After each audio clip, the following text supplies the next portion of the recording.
Until you become conscious of yourself, you will be a slave to everything you do not understand within you. Carl Jung.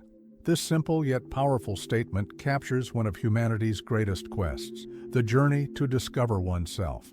For a long time, we believed that life was a race against time, that aging meant inevitable decline, and that entering midlife marked a stage of losses and limitations. But what if all of this were nothing more than a cultural illusion? What if what we call a crisis was, in reality, the true beginning? Carl Jung, one of the greatest psychologists of the 20th century, made a bold declaration that challenged centuries of beliefs and misconceptions. Real life begins at 40.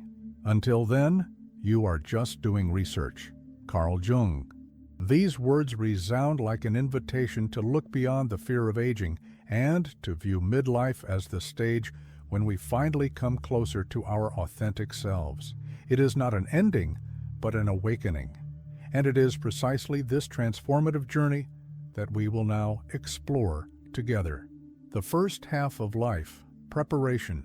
During the first 40 years, life seems like a vast construction project. It is as if we are gathering the pieces of a puzzle that has not yet revealed its full image. In this stage, we shape identities, seek recognition, and strive to secure our place in the world. It is the time when society teaches us to value titles, possessions, and external achievements. We work tirelessly to be accepted, loved, and respected. Carl Jung described this period as the time of the persona, the mask we wear to present a version of ourselves to the world. The persona is shaped by culture, family, and social expectations. While it helps us navigate life, it can also imprison us, for we may risk believing that we are nothing more than the image we project.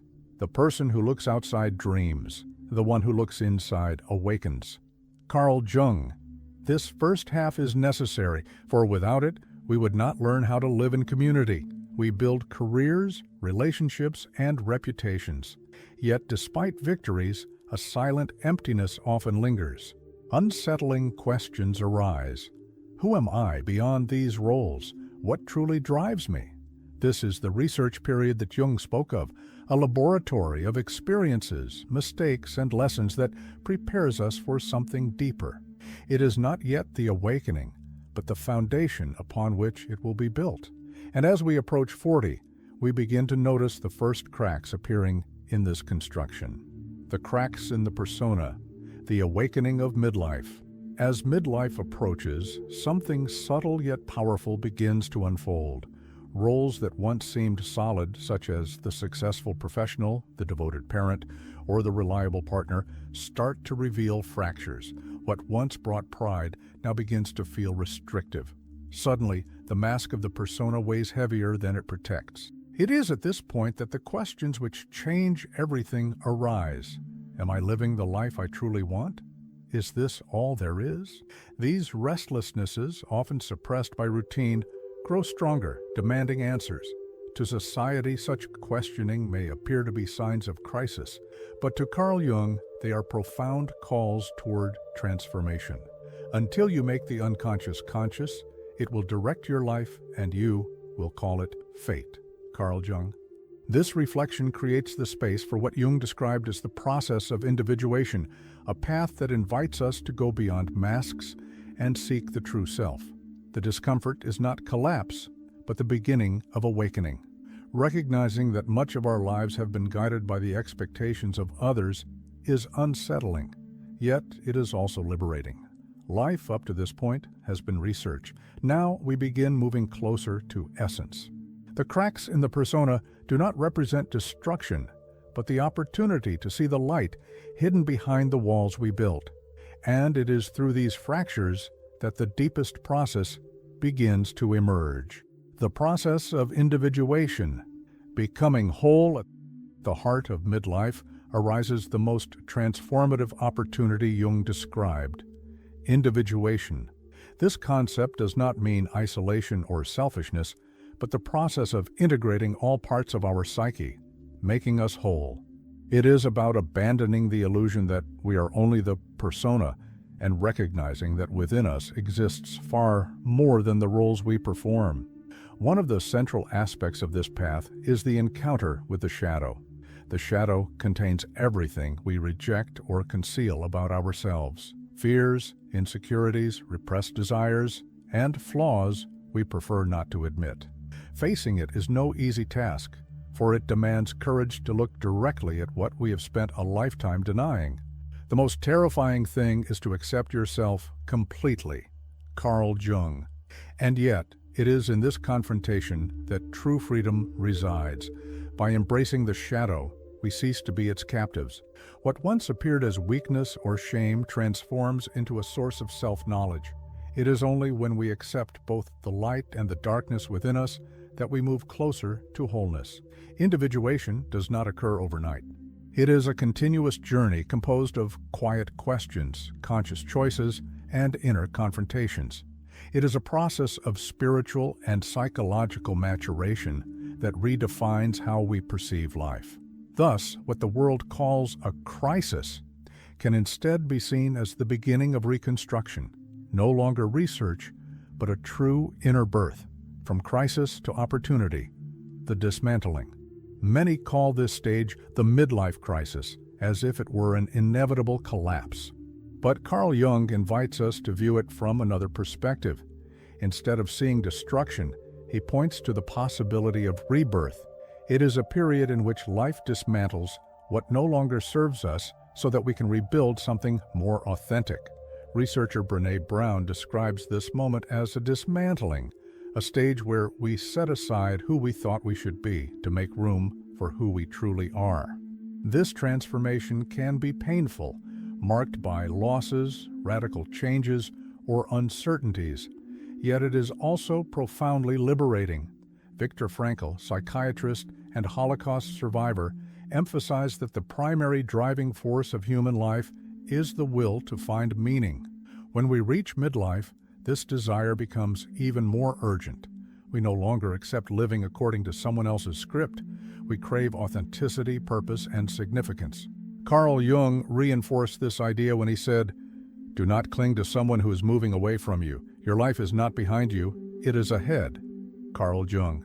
What we often label as crisis can, in reality, be seen as the opportunity to free ourselves from the old self and take the first steps toward true inner awakening.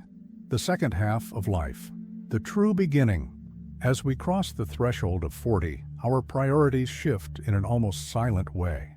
What once seemed urgent, status, recognition, and material success, begins to lose its hold.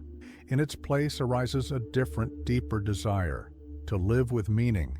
It is no longer about collecting external victories, but about finding inner purpose.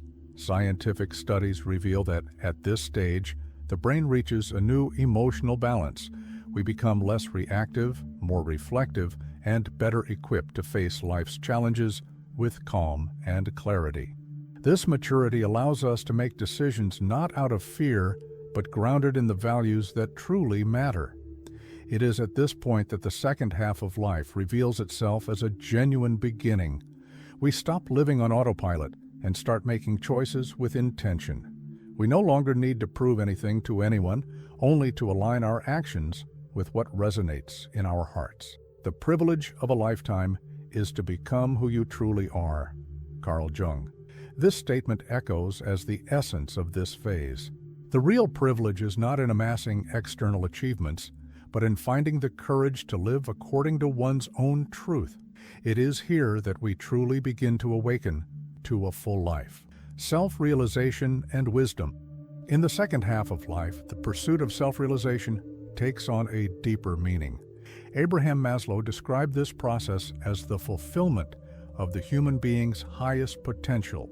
Yet, while in youth this ideal is often confused with external achievements, in maturity it assumes a more profound nature, living authentically in harmony with the true self.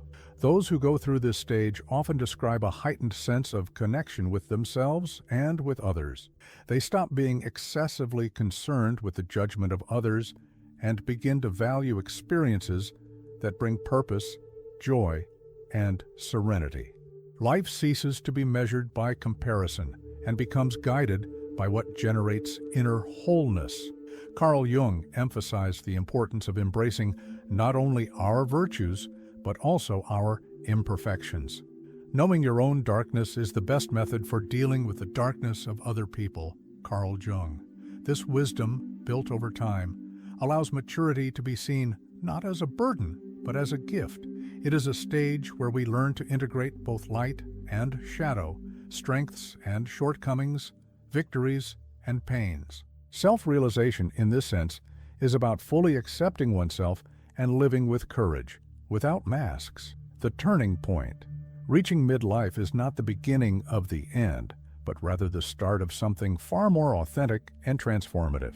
Up until this point, we have spent decades gathering experiences, building identities, and playing roles that helped us survive and adapt. But it is only now that we begin to ask the right questions. What truly matters? Who am I beyond the expectations of others? What legacy do I want to leave behind? This turning point does not mean abandoning everything we once were, but integrating every part of our journey into a more complete whole. Jung believed individuation was precisely this movement of uniting the fragmented parts of the psyche into a conscious unity, and it is through this process that we find true freedom. By acknowledging both the light and the shadow, the triumphs and the failures, we discover that life does not need to be perfect in order to be meaningful. The privilege of the second half of life is to live according to our truth, without masks and without illusions. The turning point is not an ending, but a calling. It is the opportunity to celebrate the wisdom gained, embrace the complexity of who we are, and finally step into the life we were always meant to live.